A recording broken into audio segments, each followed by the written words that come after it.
Hello guys, welcome once again to my channel. I'm so glad to have you here, and as I always tell you guys, we are a family.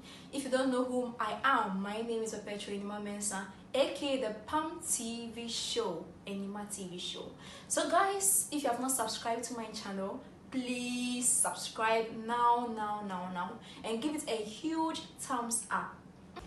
So today we have an interview with a very influential person, a man of virtue, a man who is also a preacher, a minister at the UC Campus Church. I think a lot of people know him, but if you don't know who he is actually a preacher of the gospel. He is someone who really has the youth at heart, and throughout his life he seeks to influence people. So if you are sitting right there, you actually know who this man is. He's not just any man, a man who actually thinks about people. So let me welcome our guest for today's show. Relax.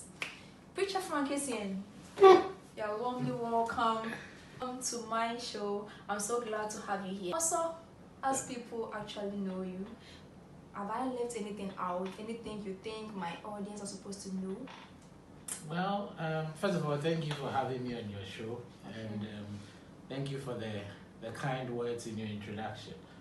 As for what you have left out, I'm sure if you have left anything out, it will come up as we are having this conversation. So I'm glad to be here on your show. Wow, I'm also glad to receive you today. Guys, we are going to have a conversation with Preacher Frank Essien. We are going to get to know who he is. If you have any comments, please put it out there. Okay. Preacher Frank Essien, I've heard a lot of stories about you. So today, people don't really know you deep. So I want you to tell us, who is Preacher Frank Essien?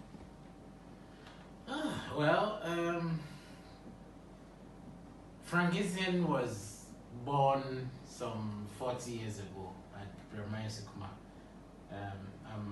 My parents are Mr. Nicholas Essien and Patricia Essien. I'm from a family of about 7 or 5 siblings, and I am the third. I love people. I'm interested in how to sort of help people grow, and that has been my motivation from childhood.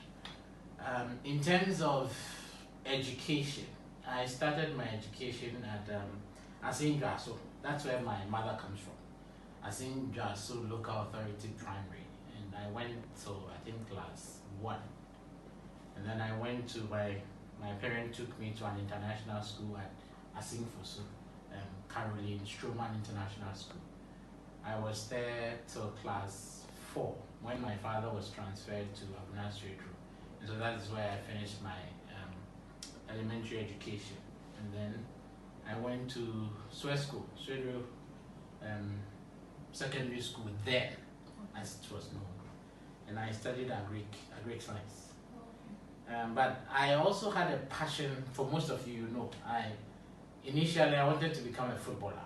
And so at Swesco I played in the school team. I also ran in the school's athletics team and all. I went to Bible College 2004 when I graduated. In between, a lot of things happened. Maybe as the conversation goes on, I'll tell you. But I went to the Bible College, got a diploma in Bible and Ministry, came to the University of Cape Coast, 2008 to 2012, got my first degree in psychology, BSc Psychology. Then I went to ACU, Abilene Christian University, from 2013 to about 2016, 17, got a Master of Divinity, and I'm about pursuing further education. So essentially, this is what I can say about who I am. Wow, a whole lot of information out there. And Preacher Frank Essien, everything looks smooth, because from the story you just told us, it's not every kid who had the chance to be educated. But it looks like everything was smooth. You graduated. What are the struggles like you would like to share? Of course. my life has not been smooth at all. As I said, my father worked with the Cocoa Services Division, and he did not have a lot of education, and so he would not be paid that much. And so we did not have everything we needed when growing up. But my mother used to be a businesswoman. Okay, so from the ages of say 2 to 8, everything was okay until my mother was taken ill. So everything she was doing to support her family was curtailed, and so that is where life began to be difficult for us. But in all these situations, God was gracious to us. He made a way for me and my family. But it will not be fair to say that everything was smooth. There has been a whole challenges that our family, myself, my siblings have had to overcome. If I have to keep the story short, I would say that, for example, when I was going to when I graduated from SHS and had to go to the university, I had to stay home for about 6 to 8 years so that my other siblings would get the education, my father can support them. When I was coming to the university, I had to fund my education with loans, not the student loan. So I was taking loan from somewhere plus the student loan. And so it was tough, except that my father modeled faith in God. And so that was what was carrying us through. So my life hasn't been that smooth. No. So you talking about student loan, it means you're actually working on your own to pay the money? No. Okay. As for work, my father had a shop, a stationery shop. And so we sold exercise books, textbooks, and birthday cards and all those things. And so we helped him with that. But on June 20th, 2010, there was a flash flood in Sweden where my father lost everything. I think, in my second year or so. So, you cannot say that everything was smooth. And so there were some people who could help us with some money, except that I had to pay back after I graduated from school. Wow. I'm actually touched. We have not gotten anywhere, but I'm actually touched about the little story I've heard. And Preacher Frank, you spoke about your daddy helping you with spiritual faith. It means you come from a family who believe in Christ. Of course, that is one blessing I have always been grateful to God for. My father was not a Christian. He became one when I was born, 1981. But since then, he has not looked back. He has always modeled for us service in the church, leadership in God's kingdom, and all that. For example, in our town, Essien, it was through my father that the church was started.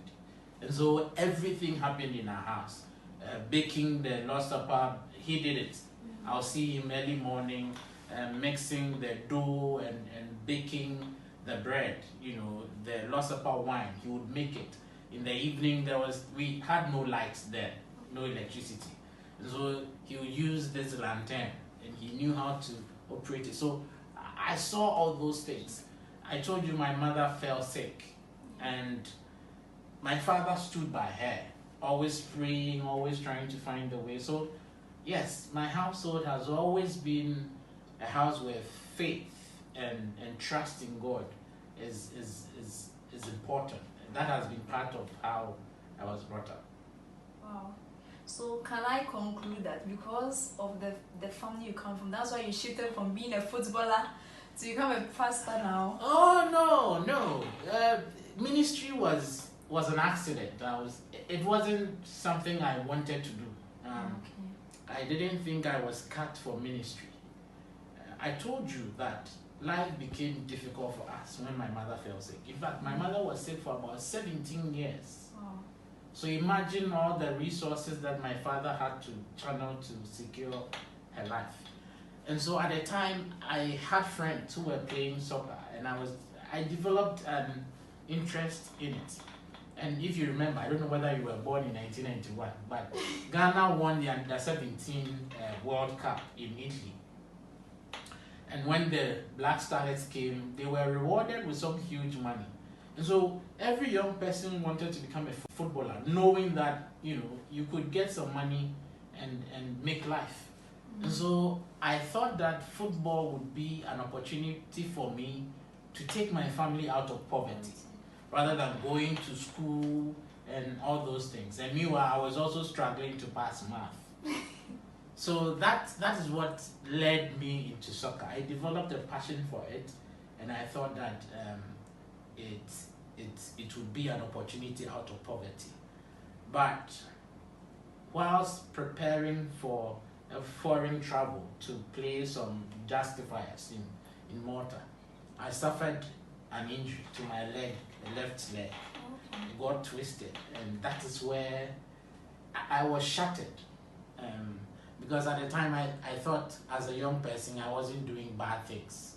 I was going to church, I wasn't drinking, I wasn't womanizing and all those things. So why should that tragedy happen to me? So I chanced on ministry whilst trying to make sense of my personal tragedy. So I haven't always wanted to be in fact, it wasn't something I was thinking about at all. At all. So it means that also, as we are now, God can change situations. Yes. Our destinies are in the hands of God. If, you know, as we say, man proposes, but God disposes, as we say. So if God has a plan for you, if God wants you to fulfill a certain purpose, it will come to pass. At what age did you find this purpose that you have to enter into ministry? Even though I went to the Bible college when I was about 25, 26, but I wasn't convinced that ministry was for me. What I wanted to do was go find a work, make money, and help the church. I didn't think I was supposed to be in ministry. So at age 30, I got married by age 32. So maybe age 33, I was pursuing my master's education in America. And I went to do master's in counseling psychology. I had paid my first semester fees. And time was up for me to pay and that fee was $11,000. I was supposed to find that $11,000 to pay again. Where was I going to get that kind of money from? And so I had to either come home empty-handed, without a degree, having wasted my father's resources, because I took a lot of loans whilst going. But because of the ministry background, I told you that I went to the Bible college. Yeah. So there was a department, the GST, Graduate School of Theology at ACU. And so I went to the dean, Dr. Tim Sensi, and told him that I wanted to switch from psychology to Bible, to ministry. And guess what? He gave me full tuition scholarship to study ministry. So that is where I recognize that perhaps God wants me to be doing this. That is why he's opening doors for me. So that is where I resolved that this is what I am called to do. Wow. And Preacher Frank Essien, please, you spoke about your wife. With all the stories you have said, we have not heard anything about how you actually chanced on her. Is it the university SHS level? Like, how did you actually meet her? And before that, I want you to tell us maybe your experience with ladies before you met your wife. Okay. So, I'm sure some of you will be shocked. But I've always been a hopeless romantic. Love has always been of some interest to me. And so from JSS, SHS, I would leave class and go and listen to what, I don't know whether you came to meet it, lunchtime rhythms. It was a program from 12 midday to 2 where they played love songs. Okay. So I would spend time listening. And so I've always been, and so my first girlfriend was in JSS. Oh, okay. I was in GSS 3 and she was in GSS 2. I remember we are still friends now. It wasn't, I didn't have a bad kind of thing, wanting to sleep with her, but I've always wanted to grow up with a woman. Okay. What they say, a high school sweetheart. So the person would know me, I would know her, and then we get married when the time. So that has been, but it did not work out. You gave a broken heart, or she gave you? Oh, she gave me the broken heart. I've told you I've suffered about 4 broken hearts. Hey, and you never gave up first, like you didn't give up. Oh no. As I've told you, I believe in the concept of love, and that I believe that one day I'll find my missing rib. And so from JSS to SHS, I met another lady, Sarah, and that one did also not work. And then after Sarah, who I don't remember, but some other ladies, but there was nothing sexual in all those relationships. Just to be clear. So the last person I dated before coming to the university was not a church member, and when I'm dating somebody, I will tell you what will get me to break off the relationship. Oh, so let me check in the church member. As in, she wasn't a Christian, or she wasn't in the church you are attending? She wasn't in the church I was attending. Oh, okay. And for me, marrying from my faith was important. Okay.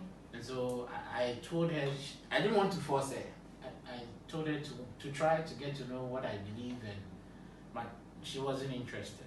And so I think we had to break that relationship off. That is where I met my wife. We had gone to a Bible camp at Essien. Okay. And I was staying with my father in a room. And my wife's father and my father are longtime friends. They were also friends in the church. Okay. So my wife was at the camp, and for some strange reason, I didn't know who advised her, but she decided to bring me soup. And so people in the room saw what she had done, and they became excited. Hey, Papa, how come on something? And they were making all sort of, and my father said, "As someone walk on the tea." So the impression I got was that my father would be interested if I had a relationship going with her.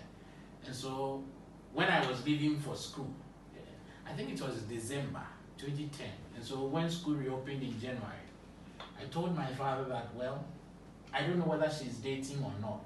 And so when I go to school, I'll find out. If there is that opportunity, I'll let you know what happens. And so fortunately, when I went to school,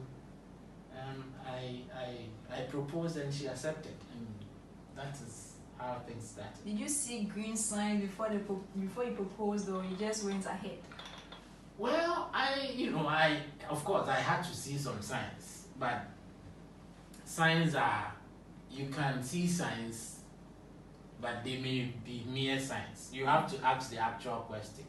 So I'm interested in having a relationship with you. What do you think? So I asked the question directly, and she accepted. So that's where we started from. Which level were you in, and what about her? I was in level 200, and she was in level 300 or so. So you can say that she was my senior in some ways. But as I said, life had matured me along the way, and so I think she felt that I was mature enough to have that relationship with. And as I said, my family and her family were friends, so it wasn't that difficult. We did not hide the relationship. Since we started dating, every weekend I'll go to her family house the mother would cook for me and I'll eat. And so that was quite helpful. That's I knew her brother was my very good friend. Is still my very good friend. I knew the family, and so that's how we met. You met. Mm-hmm. And how many years did the two of you date? From 2010 to 2012. Wow. So we got married 1st September 2012 after I graduated from the university. I wasn't working. I was only doing my national service. So how did you marry? How did we marry? We got married. Because I have been told before you can get married, you need some money to run the family. Well, if you value money beyond other things, that would be. But for me, as I've told you, maintaining purity was important to me. Mm-hmm. And at 32, my hormones were very high up. And at that time, I was also preaching for the campus church. Okay. And so I needed to set a good example. It would be disastrous if somebody had that or so had impregnated. So I need to focus on maintaining my spirituality, maintaining my sense of purity, and with the hope that those other things would come with the right time. Mm-hmm. And fortunately, she also agreed. And so I got some money to purchase the very important things. The parents were not also demanding so much, so we got the necessary things. At the time, she was working, and she had finished her service, and so she was working. And so out of my national service allowance, I would give her the chop money, and she was content with it. And so that is how we started from. Wow. And also, the story is still fascinating. Like, how? We have not mentioned your wife's name to us, alright? And look at the story. She's not the modern wife material, the ladies who are into money, because she looks so different. Who marries someone who she's ahead of, who marries someone who is not working. Well, I guess that's why I married her. You see, when you want to choose a spouse, you must have things you are looking for. And so perhaps she was looking for somebody who had what's the word? Somebody who had a future. Okay? She did not judge me based on where I was at the time. By the way, her name is Millicent. Oh, okay. I call her Ajwa. I like local names. So I had graduated. I discussed with her my plans for life, that I wanted to get my master's, and these are the sacrifices she would have to make. And I know that with time, things would improve for us. And I'll be able to give her what I was not able to give her from the beginning. And so based on that conversation, based on that sense of understanding, I think she bought into my future and not my present. Okay. And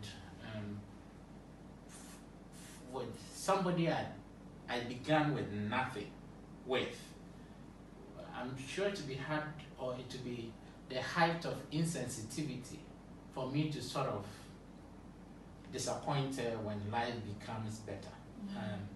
I would always feel a sense of gratitude for her believing in me, and that is what I was looking for. In fact, the woman I wanted to marry was one that must believe in me and not the things around me. Wow. So how many years have the two of you been married? Yes, 1st September will be 9 years that we've been married. And we have 3 boys. Perez, Brady John, and Nanaya. No biological girl yet, but we have a lot of adopted daughters. All of you are part. So the Lord has blessed us, and I'm sure she's happy with the future we are building together.